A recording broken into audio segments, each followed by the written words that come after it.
To serve under presidential committee. Chief Eugene Ojukwu owns the local transport company Ekesons. He said he was one of those co-opted into the committee to help sell tickets to raise money for the fund across 11 states of the country. But they gave us the bank account numbers with a letter written to those banks. And the instruction I gave was that even if it is 1 kobo you collect from a state, pay it into that account and just send us the payment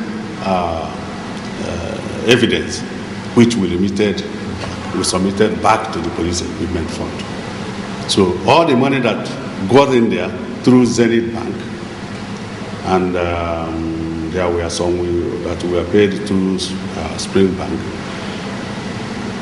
Of course, they are the signatories to the account.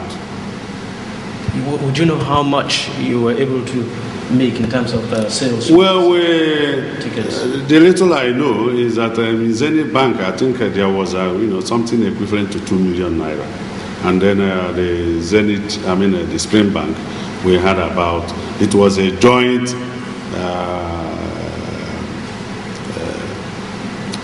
account between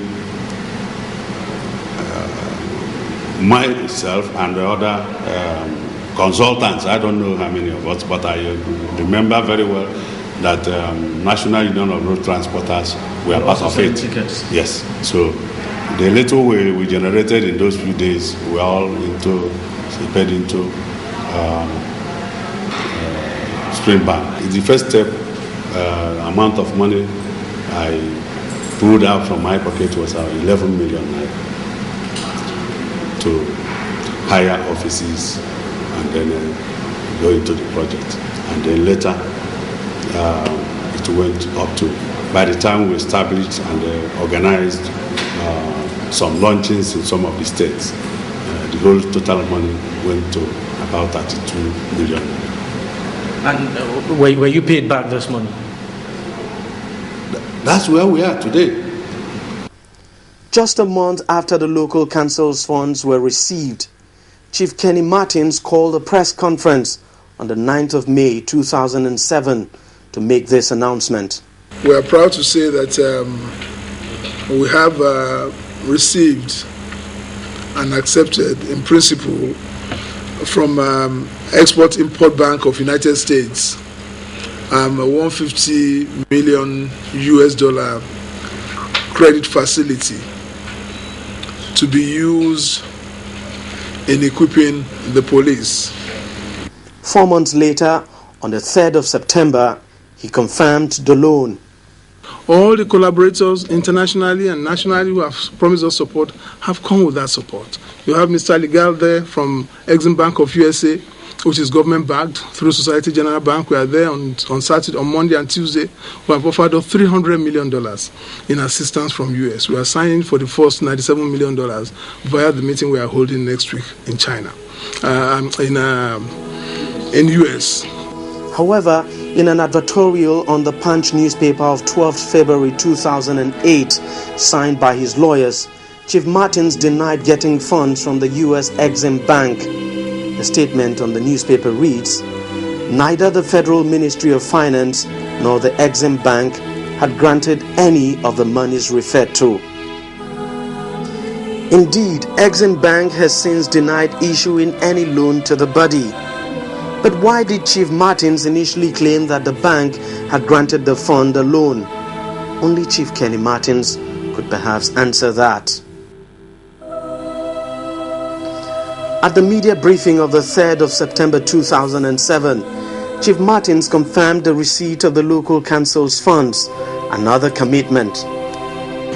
We have met and raised money from all bodies, including local governments. We are talking to state governments. When are we having a visit to Dr. Saraki and the chairman of Governors Forum? Sending us a letter. We have commitment from all the state governors that they will give $100 million to this organization. We have commitments from the oil companies who are willing to assist us with as much as 20 billion. We have a letter already on their table. They are discussing it, and that will come. The fact is, no one can really tell how much has been raised through the police equipment project so far. No account was rendered before the Presidential Committee on Police Equipment Fund transmuted into the Police Equipment Foundation. Even the foundation, too, is yet to release its statement of account. At almost every media briefing held by Chief Martins and his team, the issue of the account has always cropped up. How much have you generated? Let me use that word. In the last 12 months. And how have you spent the money? Because the issue is, even if you have generated 500 naira, you have not spent it properly. It's not something we can do on this table in 1 minute, because you itemize how we have spent every penny here. That's a fat document I cannot. But I can tell you in major subheadings that some of the major issues we are tackling now are issues of vehicles, body armor, housing, and communication. And in all of that, whatever we have raised does not even cover 50% of what we have done. And those are details that our auditors will make public when our statement of affairs goes out in the next few weeks. Weeks have now turned to months, and months edging to a year. Yet, no account has been rendered. We must recognize that whatever is happening now, the Niger Tech, whom we appointed to run this event, has a duty, and they know that, all of us knew that, they have a duty to account to us the funds they collected whilst they were Presidential Committee.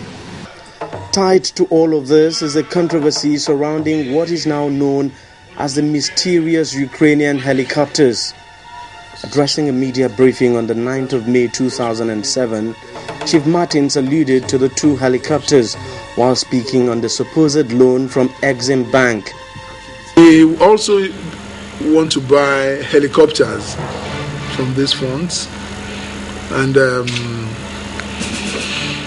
which will be further deployed to complement the ones we have secured from Ukraine.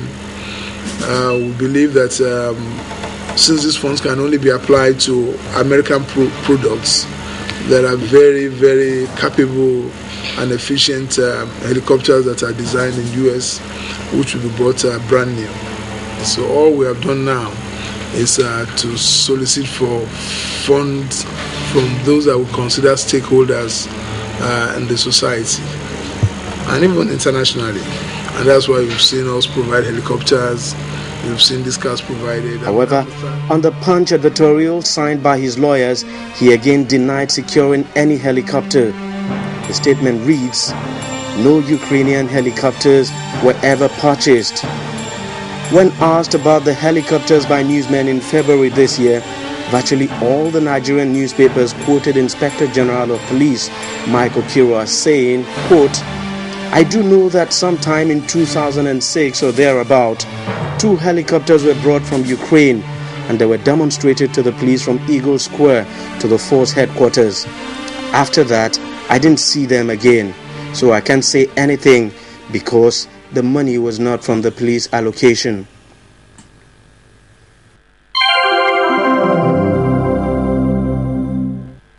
So right now, this committee is owing well in excess of 6 billion in bank guarantees that we have to raise funds for.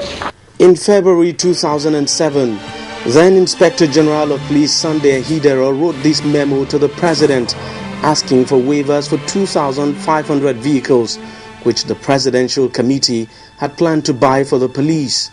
The breakdown of the vehicles are 100 units of Land Rovers, 100 units of BMW, 800 units of Ford, and 1,500 units of Toyota. Testifying before the House of Representatives pro panel, the Ministry of Finance says the President approved the waiver. Consequent upon the presidential approval, 2 import duty exemption certificates, IDEC for short, covering import duty, VAT, destination inspection and all other taxes were issued to Messrs. Globe Motor Holdings Limited and Koschari's Motors Limited. Globe Motors told the pro panel that it initially supplied 686 units of various Toyota vehicles and was paid 2.5 billion naira through an advance payment guarantee of a bank. It says it made a further supply of 384 units of cars amounting to 2.2 billion naira. That money, it says, has not been paid. It, however, told the panel that the remaining cars to make up the 1,500 units were then being cleared at the port. As for Coscharis, which was to supply 1,000 units of cars, it says it has been paid 1.5 billion naira for the ones it had supplied so far, and it is still being owed 200 million naira from the transaction. But while addressing newsmen on the activities of the fund on the 3rd of September 2007, this was what Chief Kenny Martin said about the cars. 800 vehicles for the police at the cost of 4 billion. That we have paid to 800 years. Okay, cost of 4 billion. And we still have 7.5 billion naira to go to pay for the rest of the 2,500 vehicles, because 800 is just 1/3 of that. We have now paid that 7.5 billion in bank guarantee from Oceanic Bank and Zenith Bank. Strangely again, some top members of the Presidential Committee on Police Equipment Fund, the name in which the cars were supplied, said they knew nothing about the deal. I just read it in the papers when this scandal broke out. That's when I knew that they had started spending the money. And you wouldn't at all in any way be in the know of how much the committee was able to raise? No, I'm not in the picture. I am not in the picture. Yet another strange twist is that when the cars began coming in, they did not at first go to the police authority who had requested them and for whom the president had granted the waiver. The first batch to be distributed went to the EFCC and Ministry of Foreign Affairs. The date was the 10th of May 2007. It wasn't until the 25th of June of that